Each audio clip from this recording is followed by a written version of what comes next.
is Saturday, August 9th. Welcome to the Plain Out Loud podcast. Today in studio, we have two, I'm going to call you heavyweight champions of performing arts.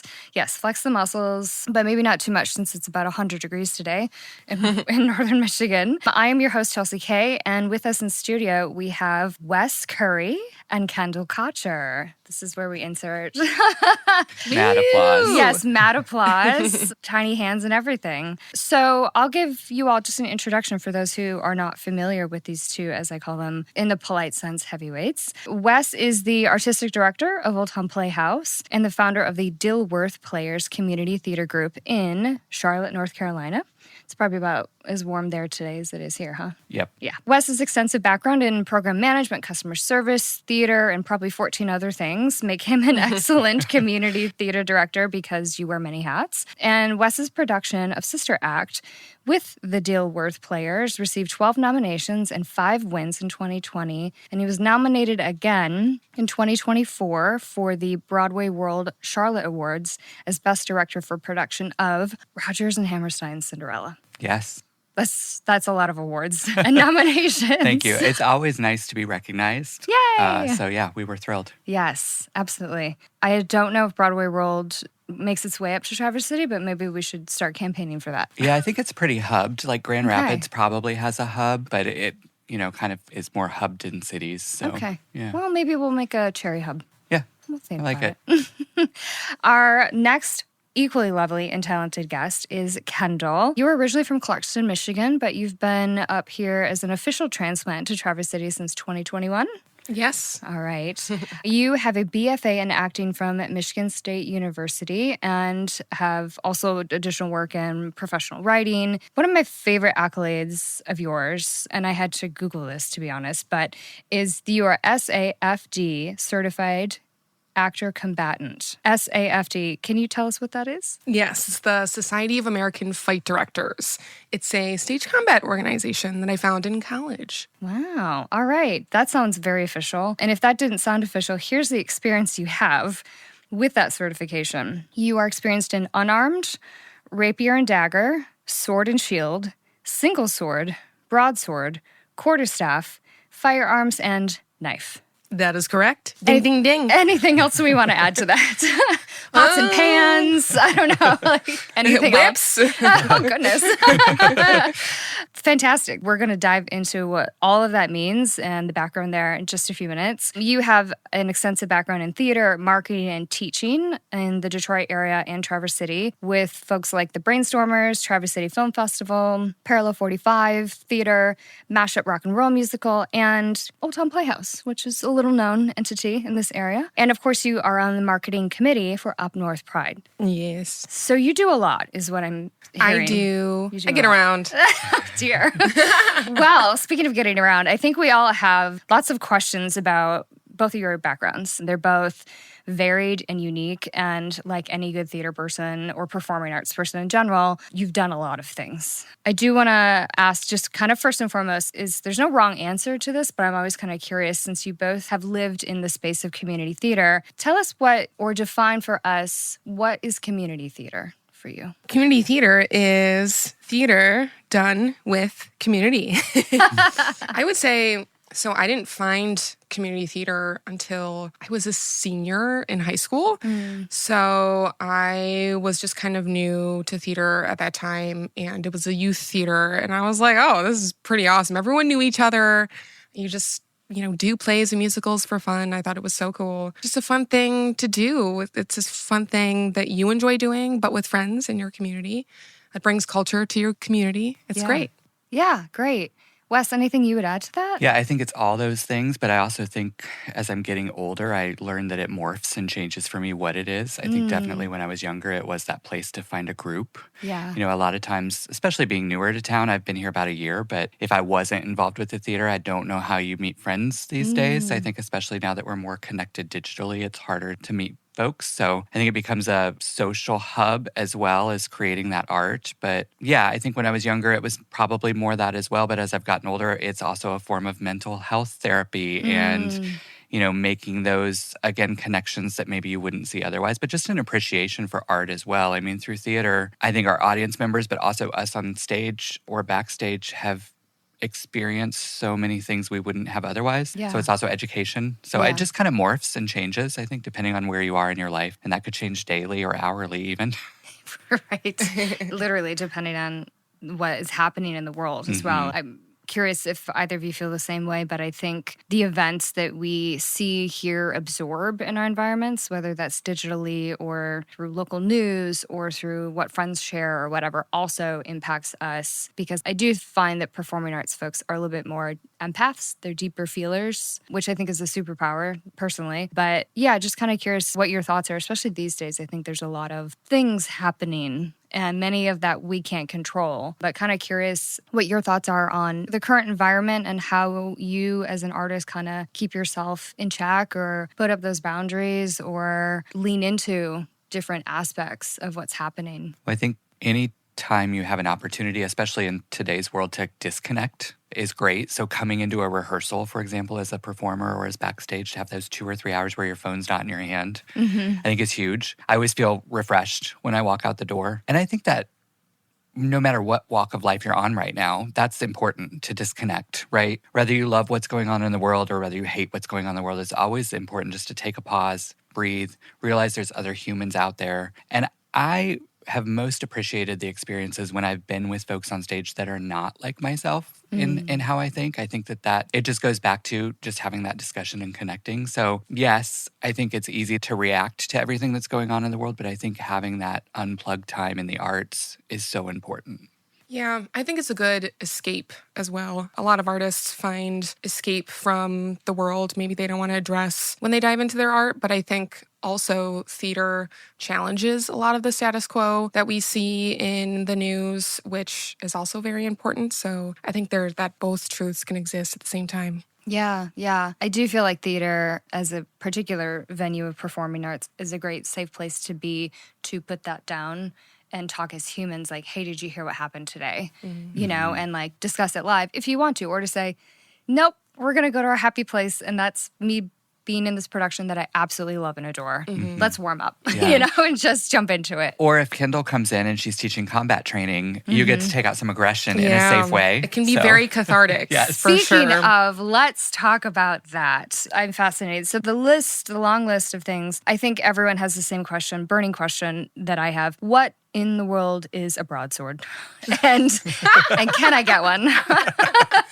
Yes, you can totally get one. I can hook you up with the right vendor for that. Of course. Broadsword is a two-handed sword. Okay. It's typically associated with Vikings. Strong sword.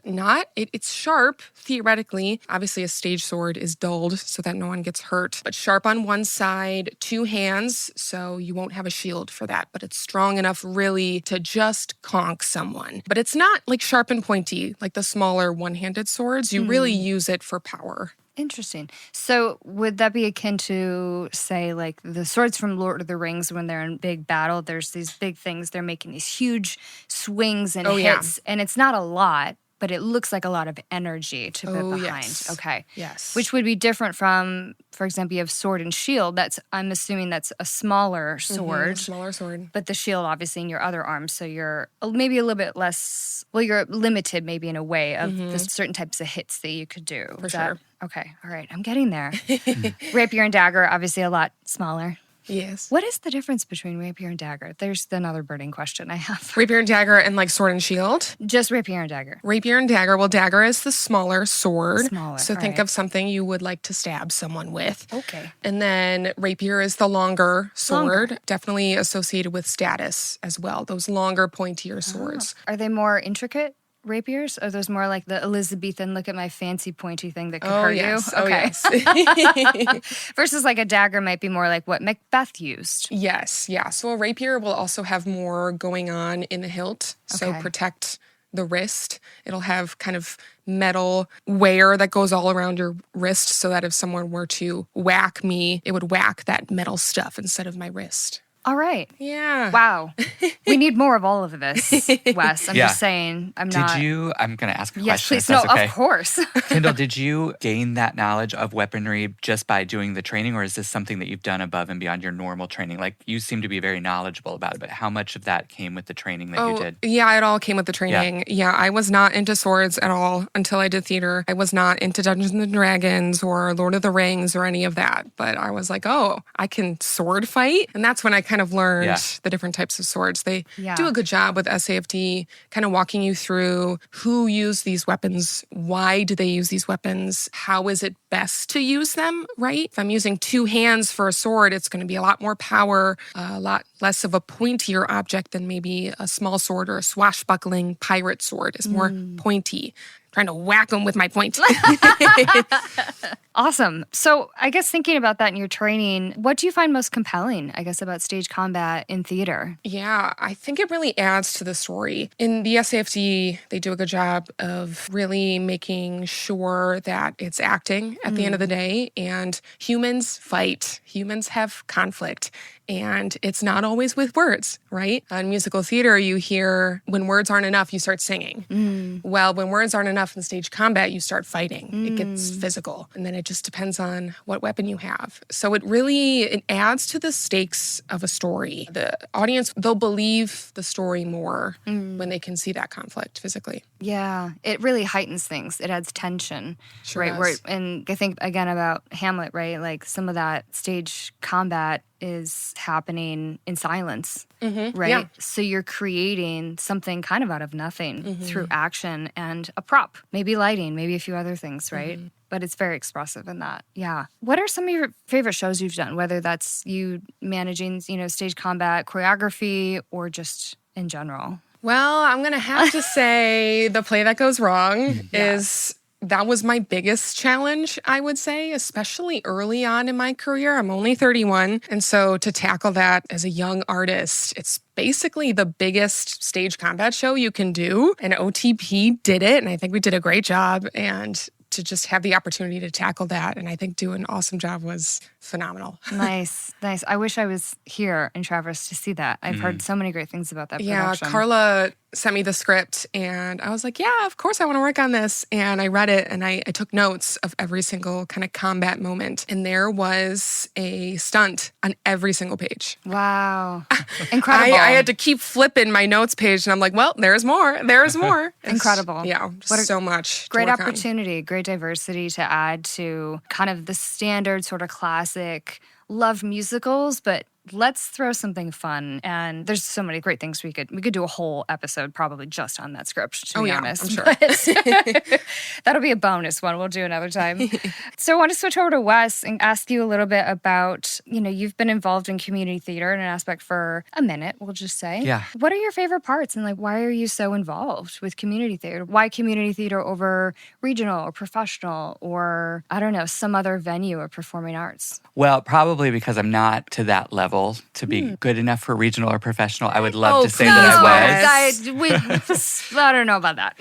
Lies. Maybe in another life. I think because when I was younger, college age, you got involved with community theater because it was that connection point we talked about earlier. Life kind of, I don't want to say gets in the way, but life is important. And so you find that 9-to-5 job, that corporate job, which is what I did for years and years to pay the bills and keep the roof over your head and do things that you like to do outside of theater or to support a theater habit, which is what it was for me. And then it wasn't until just a year ago, I'm mid-40s and I'm able to get into a theater job full time. Nonprofit world is tough. It's a crunch. So it's definitely a life change. I couldn't have done it when I was younger, I don't think. And so maybe that's why. Just because the path that I went down. In the meantime, though, I was able to stay involved in theater. In Charlotte, I was able to found the theater group, which was huge, just a good mental boost for me, an emotional boost for me that I could do it, and probably propelled me into finally making that move into a full-time gig. Yeah. It's a big jumping off point for you. Yeah. And I remember, I did that for 10 years. And I remember standing at the back of that auditorium at the end of that 10-year and just saying, I think I've done as much as I can with this and it's time to do something different. And came home and had a discussion with my partner about it and said, hey, what would you think about this? And he was supportive of it. And less than a month later, I found this,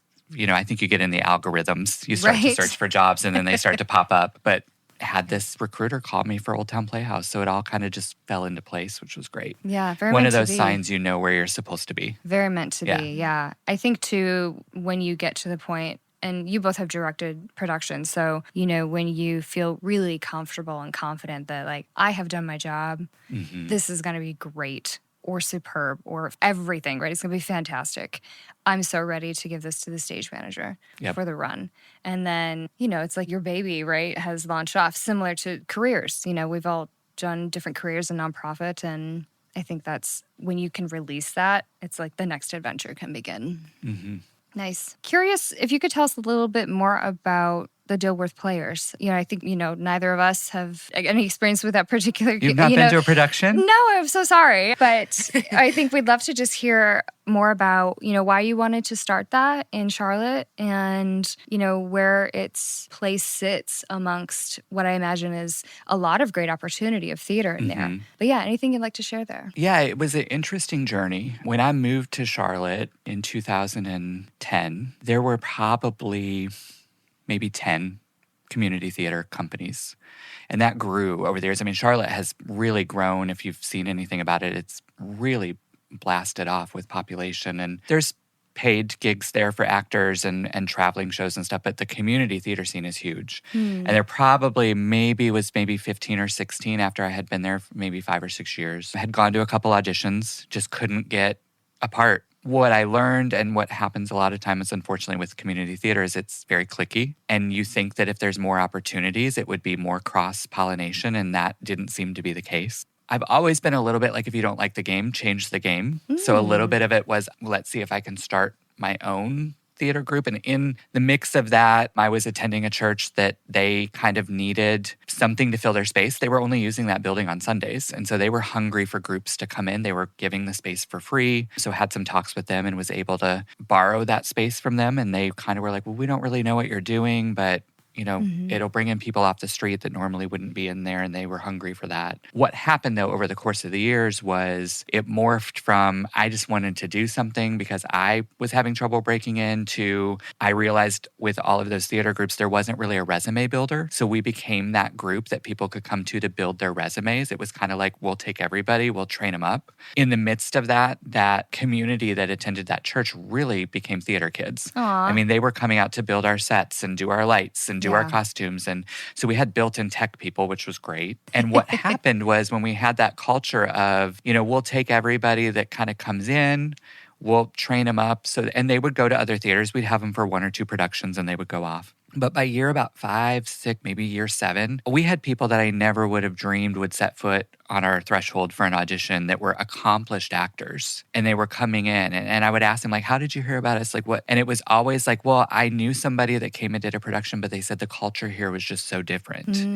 And that's what kind of, for our last 3 or 4, the last 3 or 4 years I was there, that was what we were having actors come in that had been professional actors and actresses and came back to Charlotte for whatever reasons and were coming to do shows with us. And it was just really phenomenal to see the talent that walked through our doors. And it constantly came back to that culture. Yeah. They liked the culture there. It wasn't that machine. It wasn't the cutthroat, just trying to get to the next production, trying to get to the bigger part. And we had a culture where the lead swept the floor at the end of the night. I mean, it was just that sweat equity was just expected. So it was really a journey from what it started into what it became. Wow, that's incredible. Kendall and I were nodding and like grinning with joy, I think. We love a healthy theater culture. Yes. That's what we strive for sure. I think that some of the biggest things you mentioned go back to what you both mentioned about what is community theater. And I think that one of the core foundations of that is culture, right? And developing that to be healthy, to reflect and represent maybe the larger community culture,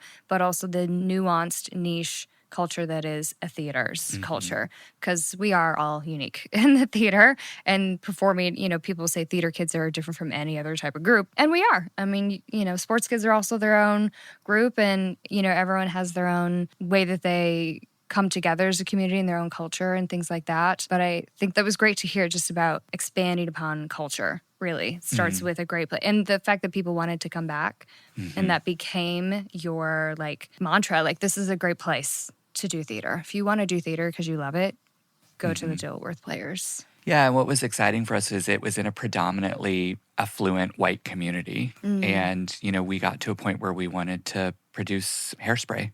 And I remember people saying, like, you're never going to get people to come into this community that will be your actors to portray your Black actors. And we had more people show up than we knew what to do with. Good problem to have. Good problem to have, right? Like, we all wish we had that problem with diversity, like too much diversity that we don't know where to place everybody. And that was really our launching pad when we started to see that diversity on the stage. And in Traverse City, it can be a problem too. Like, how do you tell some of those really great stories? And I know there's diversity. When I drive down the street, when I go into, we've all been in restaurants or stores, and we see diversity in Traverse City, but getting them sometimes into that group that can seem insulated can be an obstacle. Definitely, yeah. This is a unique community up here. I mean, you've lived in Southeast Michigan. I've lived in Southeast Michigan and West Michigan. This is a very unique pocket. It's beautiful, right?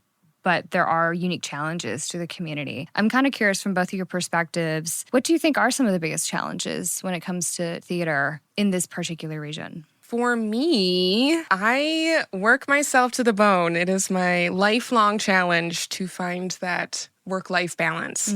I think I do better every single year, but it's certainly really hard, especially as artists. We love it. We do it because it fills our cup. But at the same time, sometimes that rest is just as important. That time away from the theater where I can take time to be inspired and then come back to the theater and just be even more armed with the next production. So I think my biggest challenge is trying not to work on every single show. I mean, there's certainly smaller roles for everyone. Like if you just want to like pop in backstage for one night, you can totally do that. But I think it's hard to find that balance for me because I'm like an all-in kind of person. Yeah. And you're not just with, Old Town Playhouse. Mashup is you've done tons of stuff with those wonderful folks who are definitely making an impact. I mean, I row with some community folks and I did a volunteer event with them, and a woman I had never met before through rowing said, "Oh, you do theater. Do you know the Mashup folks?" And I thought, how great that people who are really quite removed said, "Oh, I went to this show and it was so fantastic."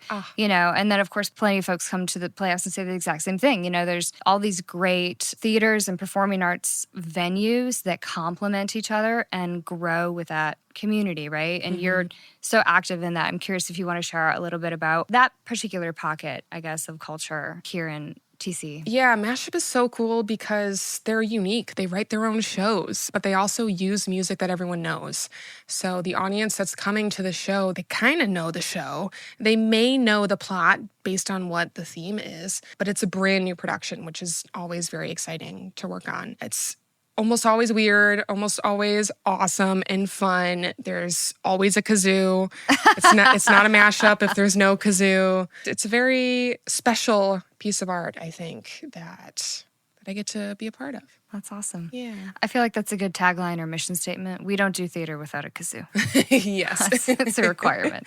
That would be a really great fun thing just for a theater to say, all right, every production, here's our thing, our secret prop. That's our thing, for this season. And it's like one year it's kazoo. And then next year it's like bongos. And the next year, it's like Easter egg people have to find. Yeah, exactly. I feel like we did Old Town Playhouse kind of tried to do that last year with the shows. It was each show kind of picked up a little bit from the next. There was pies, and then there was fruit, and then there was all these different things that cascaded. There was Snappy, and there was a bunch of different stuff. And that's always, I feel like, the sign of a pretty involved, connected community is playing off each other and not making it a competition. Yeah. I think a lot of people, to your point, Wes, like, there's a lot of things in existence, maybe in Charlotte. Let's find another pocket, though, where we can make an impact. And it did. And you didn't do it through the lens of competition. It was the lens of enhancement, right? Yeah, I think anytime you're in a culture of artists supporting artists, it's huge, right? And I think that, I've only been here a year, but I think Traverse City is almost there where there's artists supporting artists, but I still hear pockets of folks that can be territorial, and I get it. We're passionate about our work, but I think it's always good to have, I don't want to use the word competition, but other groups that are doing similar things, because I think it keeps you on your game, it keeps it fresh. But at the end of the day, you're celebrating that you all are in it together, right? They're going to have the same struggles you're having. They might have some successes you're not, but hopefully you're celebrating those. And I think with Mashup, that's an opportunity that I see a lot of Old Town Playhouse folks celebrating that, they're working towards their own space and they're doing great productions. And I see a lot of cross-pollination with actors. And I think that's a great thing. We need to really celebrate that when it happens. Yeah. And I think it makes us all better artists, right? When you're not just in option A, you're in option A, B, C, D. And what you experience from all those different places, you come together to create you, and no one else is you, right? So I love the idea of like the pollination. It's summertime, of course, so everywhere I look, there's flowers everywhere, right? And pollen in the air. Pollen, Yes. tons of pollen in the air. In my nose. Yeah. In my throat.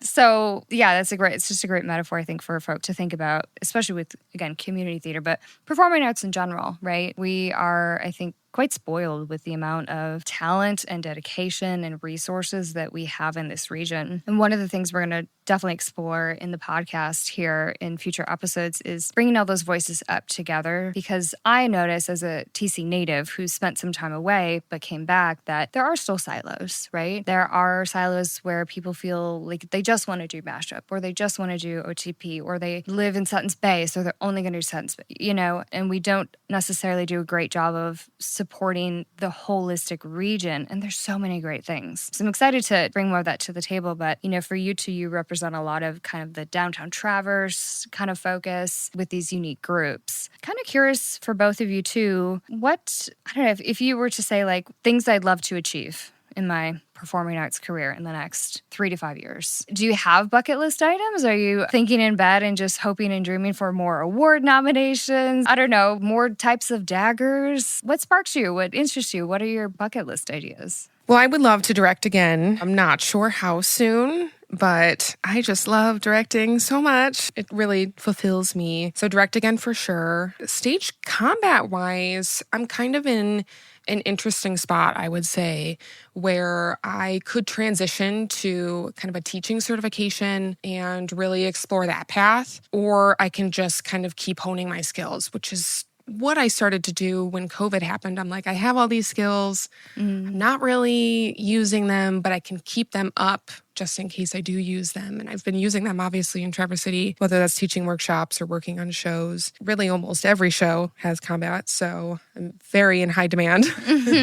So I might be exploring a teaching certification, and then I could teach my own workshops, which would be super cool. Yeah, I'd love to see it. I don't want to sway you in any direction, and while I haven't worked with you as a director, I've heard wonderful things about your debut with Waitress last year. Yeah. I would love to see it, but I mainly would just love to see whatever sparks your boat, Yeah. So, how about you, Wes? Any lofty goals, dreams? Well, personally, I haven't been on stage for 15 years, maybe. I mean, I've always been on the directing side for the last several years. So that would be kind of fun. On the professional side at Old Town Playhouse, I'd love to see us get into more of the adult education side. Like, I love that here Kendall is kind of maybe going down this path. My wheels are turning already, although I keep her busy. He does. But, I'd love to see us. I think we've got a great young company program, and we have that foundation for kids, but there's a lot of adults out there that have never done it. And it's intimidating, right? To show up to that audition for the first time as a 40, 50, 60 something and say, I don't know how to pick a piece of music to audition. I don't know how to do an 8 count. Like, we'll teach you, but they don't know that always coming in. So I think on the professional side, I'd love to see that piece grow, because I think that will bring in more folks. And then I think deep down, everybody's looking to leave a mark somehow. Like, what's the mark that I've left? Nothing yet, because I've been here a short amount of time, but I'd love to have something in the next couple of years to say, well, I felt like I did that, and somebody somewhere will have an impact from that. Yeah. I mean, I can only speak for myself, but I think in the year's time you've been here, you've made an impact for thank you. folks. So Thank you. I appreciate that. Agreed. I don't know that we'll put your name and handprints necessarily in cement yet, but we'll get there. Well, there's a goal. There we go. There you go. Wouldn't that be fun? Yes. Like they do outside the State Theater with I know a person. See? Right? Perfect. It is a small world after all. Yeah. If there's one ride that at Disney that is effervescent and remains true Yes. for all time, it is that one. But that would be kind of a fun idea, is maybe some handprints Yeah. at some point. Maybe have to talk to the city about that. But so in thinking about those things, both of you talked about kind of expanding in areas where you're already living in, but you want to take it to the next and you see those gaps, right? I don't know of anyone that's teaching stage combat in the area. So unique. I would go on a limb and guess probably in demand. Yeah, a little bit. A little bit. I'm sure people have asked you, could you, blah, blah, blah. Are there any collaborations you'd be interested in doing? We sit akin to Interlochen Arts Academy, world-renowned performing arts school, etc. But there's also Northport, and there's Empire, and there's this whole region of places and other theater groups that we'll be exploring and learning more about. But any other, I don't know, collaborations that you'd love to see? Whether it's you leading it or just anything else you'd love to see in the region? Ooh, I mean, collaboration, I'm not sure. However, it is one of my dreams to perform in a miscast show. I think they're so fun. I feel like Traverse City's so ready for it. So I could see that just as like a little cabaret miscast moment. That's one of my dreams. It could definitely be a collaboration depending on who wants to be involved. Yeah. But I'm putting that seed out there, manifesting that. I like that. I'll double down on that with you. Maybe we'll get it to daily double status and see where it goes. Love that miscast. It's very, I don't think there's been something like that in this region, Not right? to my knowledge. I'm not sure. Yeah. Well, all right. I like that. How about you, Wes? Any collaborative ideas with other organizations or anything else that you're thinking about? Always. There's some things in the works. I don't want to talk too deep into them because they're very fresh.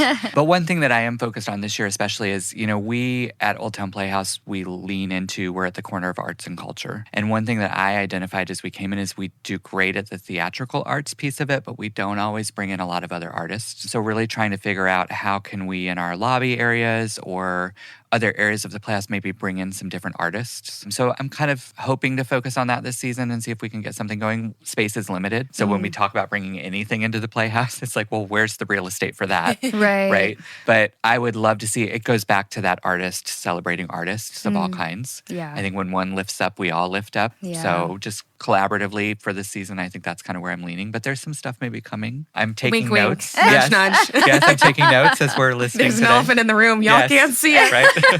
He's pink too. It's weird. Right. That's great. And I think you've stepped into that though already with your partnership with even just performing at Milliken Auditorium with the Prince of Egypt.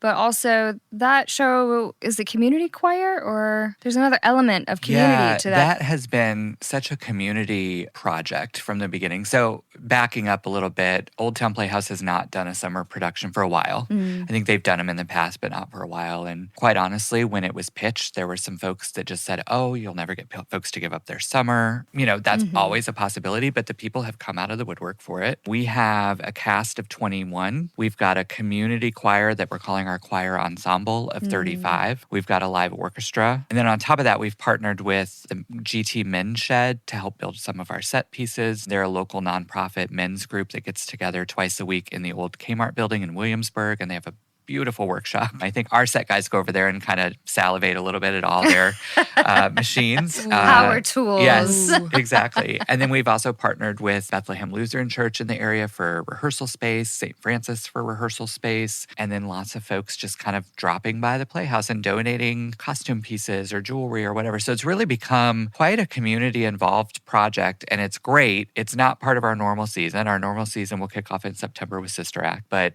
2 weeks, and we'll be at the Milliken, which has been a great partnership. They've been lovely to work with, and we're looking forward to it. Wow. I mean, that sounds like community collaboration on steroids, to be perfectly honest. Yes. I'm like, are you getting the lights from, I don't know, the Sky Cloud or something? Like, what else is happening? Yeah, it's been... TC Light and Power providing anything?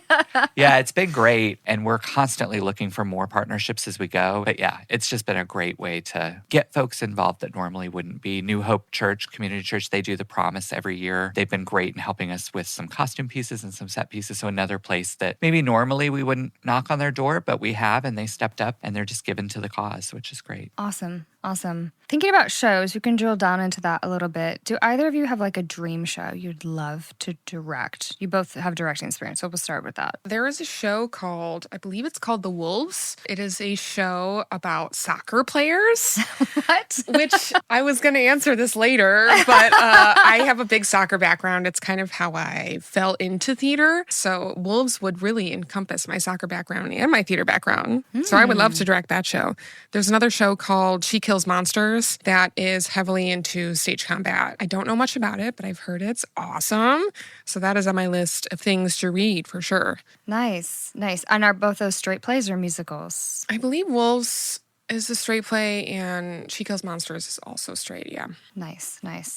I always love having such a variety of musicals, like that balance for me. I'm like, I need a solid 50-50 because I feel like there's so many more things sometimes you can do with a straight play that you can't necessarily with a musical, but it's true vice versa, right? Like you can't have a really great tap number in a musical, but you could have some really great sword fighting in a straight play That's kind true, of thing. yep. Although maybe there's a musical that combines it all, tap dancing, sword fighting, and singing all at once. Let's write it. Let's write it. Yeah. How about you? I always wanted to play Pippin. I'm too old now, so directing Pippin would be great. I love that show. I think it's one that, from what I hear, the Playhouse has looked at a couple years and it just hasn't made it to the stage yet. So maybe sometime soon. Outside of that, I've been in it, I've seen it, I've directed it. Joseph is always a favorite for me. I would do it again and again and again. I think the crowds love it. So yeah, those are such like theater nerd answers, but that's what I have for you today. It's perfect. There's no wrong answers here unless you, I guess, didn't name a musical or play, I guess. But that's fantastic. Both ends of the spectrum, new work, classical work, and all of that can exist in this space, in this region. Yes, please. Yes, please. Yes, and. Yes. Yes. I guess we'll segue a little bit into maybe just the advice, I guess. You both have talked a lot about the foundations of things that you love, why you love doing it, where maybe you started doing it, et cetera. What would you say is like the best piece of advice you've been given throughout your performing arts career?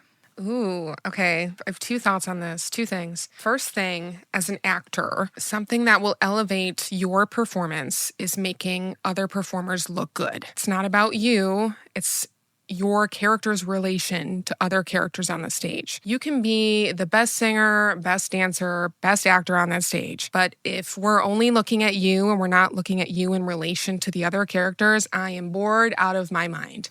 I find it more interesting watching this character interact with people they don't get along with or interact with people they're flirting with. I need to see the different relationships on the stage. So making other people look good, number one, as an actor. From the director side, one of the best nuggets I've ever found, it's just stuck with me all these years, is you can't tell an actor how to feel, but you can tell them what to do. And wow, that has just blown my mind because I have found when you're directing actors and you're not getting them to perform the way you envision it in your head. So you might be saying, well, I want you to be happy in this moment. You're not happy. I'm not seeing that. You could be saying the same thing, same direction over and over again, but you're not getting that result. Well, what are you telling them to do? Are you telling them to hold hands with someone? Or are you telling them to avoid eye contact with someone? All of these actions inform those emotions. And I just find that so interesting. It really helps sage the story more than people think. Yeah, It's not always about how you say something. Like, what are you doing in between those lines or during those lines? Yes, it's the physical storytelling to get you to that emotion. Right. Yeah. I'm curious what your thoughts are. I've always been given this advice when it comes to directing of like, your job as a director is to share the vision and get everyone on board with that and help each individual, whether it's team, department, actor, musician, etc., use what they're really good at to help you achieve the vision. But it doesn't mean telling them like explicitly what to do, right? And I think that's kind of what you're saying is like, okay, like if I want you to cross from here, the couch to the dining table, and by the time you get to the dining table, I want, you to hold hands with this other character. How you get there, don't really care, but let's talk about what's happening in this scene. And then, that can inspire them to say, I'm going to jump over the couch to get to them, to get to that hand. You know what I mean?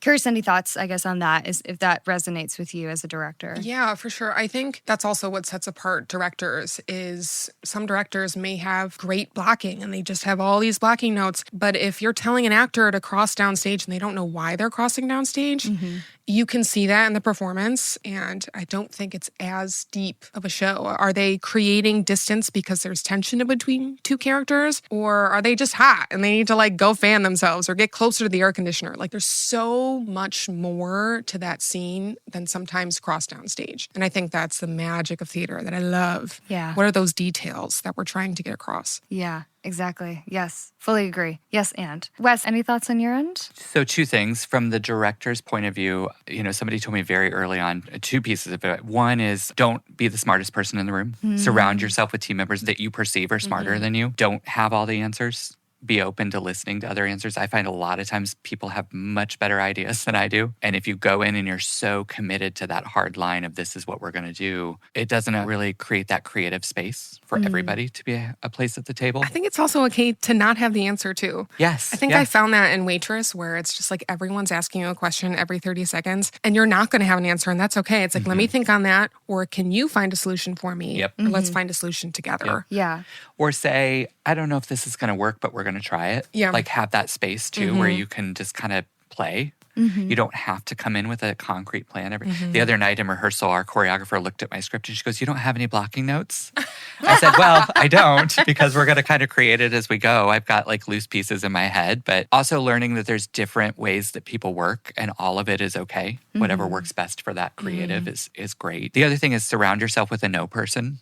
People like to have yes men in their life, right? Yeah. Have that person that's going to challenge you, not combatively, but to say like, hey, let's look at it this way. What if this? What if that? From a performer side or even from a creative side, if you want to do a show, do the show, no matter what part is offered, whether it's big or small. If you're committed to like, I just want to be a part of this title, this production, do it, whatever's offered. If you don't want to do the show, the longer you stay on the wrong bus, the harder it is to get home. Yes. Don't do the show. Yes. Don't do it because your friend asked you and you feel like you should if it's not the right time in your life. Don't feel like you need to do it because, well, if I don't do this, I might not get a part in the future. You will make yourself and everybody else around you miserable if you're not committed to it. So do the show or don't do the show, but make a decision and stick with it. And it's whatever's right for you. You don't know is a complete sentence. You don't have to give anybody an answer. Yeah. And those have been really helpful for me. I struggle with the no is a complete sentence sometimes. Yes.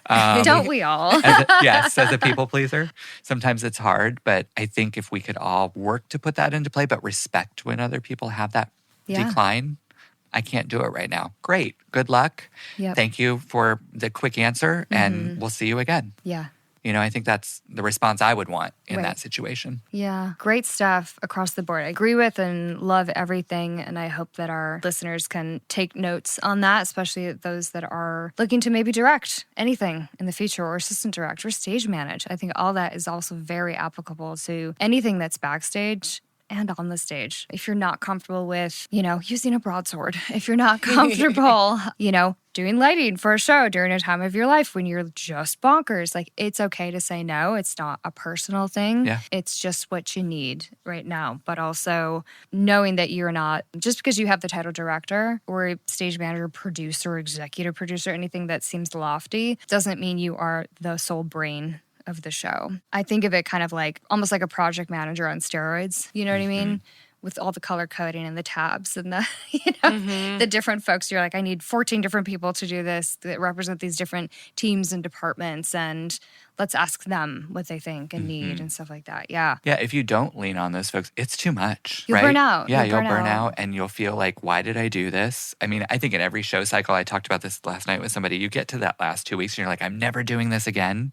Like it's too stressful. It's too much. I've got too much in my life. And then a week from now, it's the best thing you've ever done and you can't wait. And then the show's over and you have depression because you're not doing it anymore.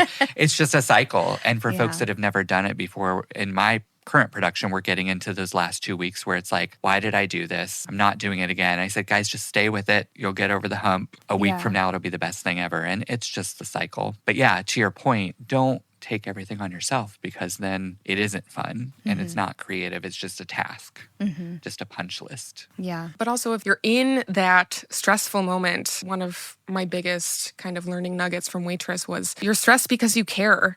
Like you're here, you're stressed because maybe you don't get the choreography perfect, right? And that's a bummer for you. But you're stressed because you care. You want the show to be good. You want to look good. You want your family to love the show. So it's all coming from a place of love. And I think we forget that sometimes.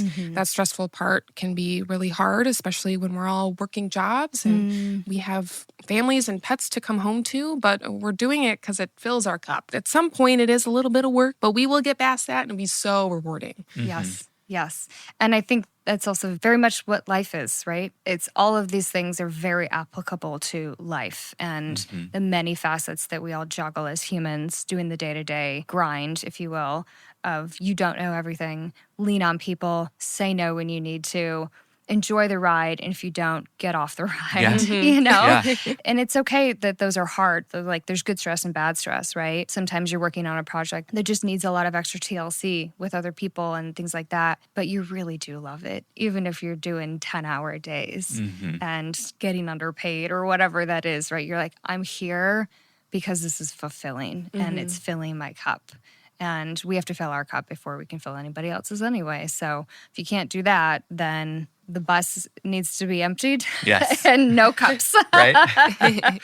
Awesome. This has been so great. We are going to end in some rapid fire questions. Ooh. So first thing that comes to your mind, don't worry. Again, no wrong answers here. It's just whatever you think of first. I'm going to start with you, Kendall. Yeah. All right. It's just 5 questions. Okay. There's no clock per se, but whatever you think of first, okay? Favorite musical? Oh. Waitress. Favorite play? Play that goes wrong. Favorite weapon? Quarterstaff. Favorite prop? Quarterstaff. Favorite backstage snack? Apples. Nice. All right. That's it. You're good. 5. All right. Fantastic. I do feel weapons and props are the same thing. Yeah. Telephones also work. Yes. All right. For you, Wes, I'm Yes. going to do a little bit different order. Okay. Favorite prop? Anytime there's food. Food. Yeah. Favorite weapon? Pass. Favorite musical? Oh, Joseph. Favorite play? I don't know that one. Yeah, I don't know that one. I have a lot of them. I'm trying to think of one right off the bat. And I would say I saw a play in New York a couple years ago called Take Me Out, which was great. It's about a baseball player in the major leagues that comes out of the closet. And it was pretty thought-provoking. Fantastic. And favorite backstage snack? None. Don't get anything on your costumes. Kathy would be so proud of you in this moment. Any customer would be just elated, and stage manager probably. All right, that wraps up our first ever episode of the Playing Out Loud podcast. I'm so grateful to our guests, Kendall and Wes. I almost blended your names into Wendell. We'll take it. I mean, that works. So maybe we'll get t-shirts. Thank you I would again. wear it. I would wear it as well as not a part of that. Thank you again so much. We will continue having guests on episodes here. We're going to be producing about 2 per month. So be on the lookout here. You can get this episode where you get normal podcast episodes, YouTube, Spotify, Apple. And thank you so much again for being here. Thanks for Thank having you. us. Have a good rest of your day. You as well. You too.